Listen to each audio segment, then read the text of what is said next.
The marketing research process, the very first step in the marketing research process is to identify the research problem. What is the research question? So company first of all has to be confident about the research problem, and the research problem starts with why, not with what, how, when, where. These are the subsequent research questions which would be answered by the researchers, by the investigators. The very first question, the first and the foremost question is why sales are dwindling, why sales are dropping down, why customers are not buying our products. So for that, the solution can be provided by the customers, why they are not buying. For this, what the companies have to do, as a researcher, as an individual researcher, once the research problem is clear, then we start stating the objective.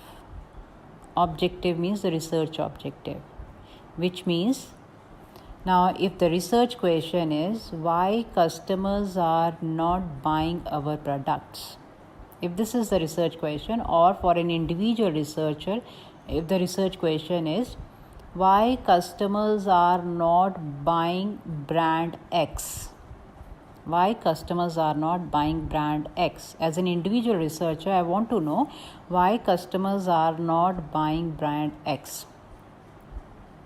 In that case, my next step would be I have to state down the objectives which I would be achieving in my study. So with this research question, my first objective would be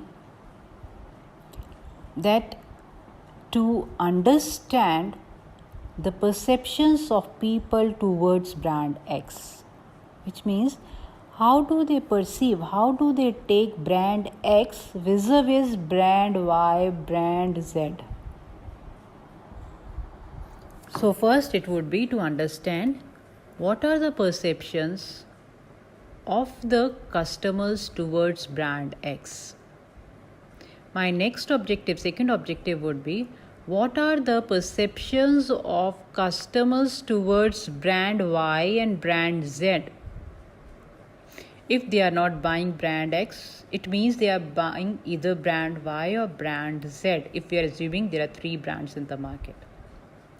So my second objective would be what are the expectations or what are the perceptions of the customers, what are the perceptions for brand Y and brand Z. My third objective would be what are the experiences, because based on experiences they would form their perception. It would be purely based on the experiences. What are the experiences of the customers after buying brand X? Subsequent next objective could be what are the experiences of the customers after buying brand Y and Z. Subsequent 2 objectives we can formulate to analyze the attitude of the customers towards brand X. Last would be to analyze the attitude of the customers towards brand Y and Z. Now you can easily see that there are 3 main variables in the study. As of now, I have restricted to 3 main variables. You can include more variables as well. One is the perceptions. Right now, how do they perceive, how do they consider brand X vis-a-vis brand Y and Z? What are the experiences of customers towards brand X? What they have experienced for brand X vis-a-vis brand Y and Z. Third is what are their attitude towards buying brand X vis-a-vis brand Y and Z. So subsequently you can also consider, because based on the experiences they shall be able to tell their satisfaction, that there are three brands, brand X, Y, and Z. I want to know that why customers are not buying brand X, whereas they are preferring brand Y or brand Z. We can also try to investigate the satisfaction level of the customers towards brand X as compared to brand Y and Z. Now, in this case, there could be many factors which you can attribute to the failure of brand X. It could be the quality of the product, which is not up to the expectations of the customers. It could be the pricing aspect. Might be brand X is slightly on the higher side, the prices are on the higher side. Third, it could be that it is not being promoted so well as compared to brand Y and Z. It could be the availability of the brand X also vis-a-vis brand Y and Z. It could be that the retailers, they are themselves promoting brand Y and Z and they are not promoting brand X, which means the company is not providing them with sufficient incentives. It can also mean that whenever customers, they are looking for brand X, it is not available to them. So there could be different issues which are related to the research question, that why people are not buying brand X.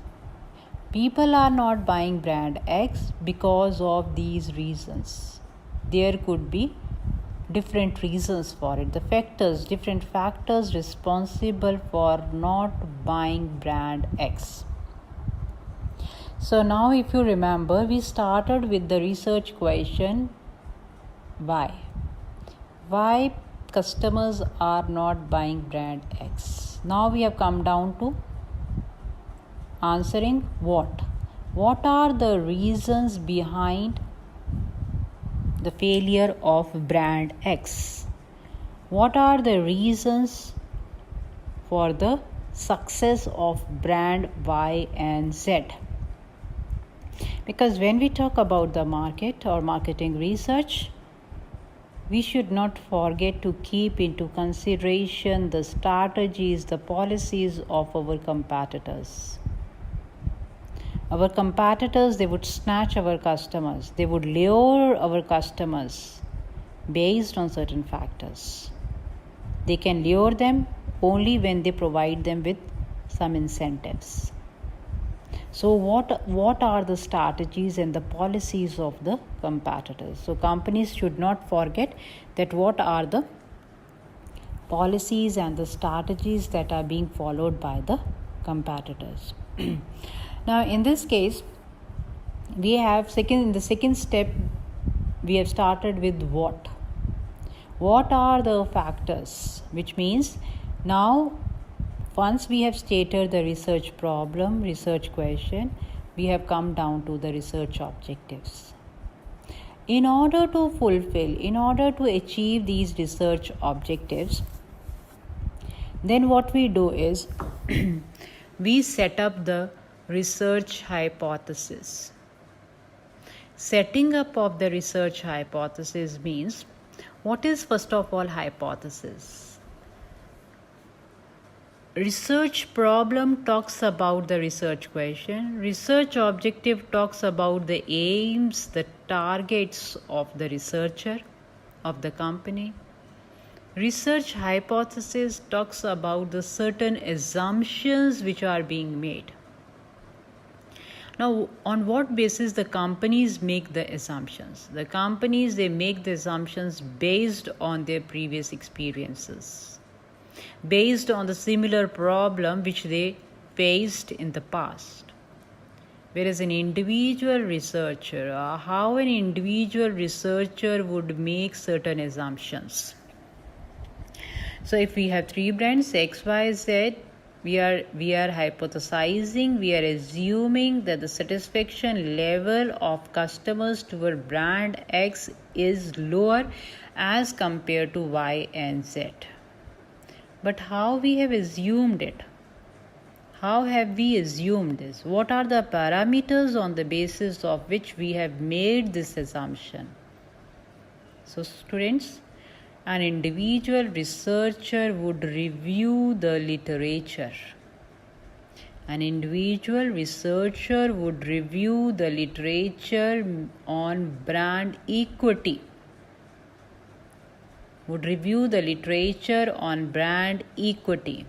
Why on brand equity? Because brand equity would consider the quality, would also have the brand loyalty in it, the brand association, the brand love is there, brand attraction is there, brand commitment is there. So all the aspects which are related to the brand, they are covered under brand equity.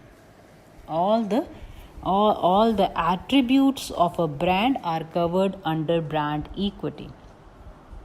So in this step, the third step, the researcher, an individual researcher would review the literature on brand equity so that he understands the concept of brand equity completely, so that he understands completely what comes under brand equity. Now, what he is trying to do is he is trying to analyze the brand equity of X vis-a-vis brand equity of Y and Z. He would see that that whether the customer's perceptions, they are more inclined toward X, Y or Z. Why customers are favoring brand Y and Z and not brand X?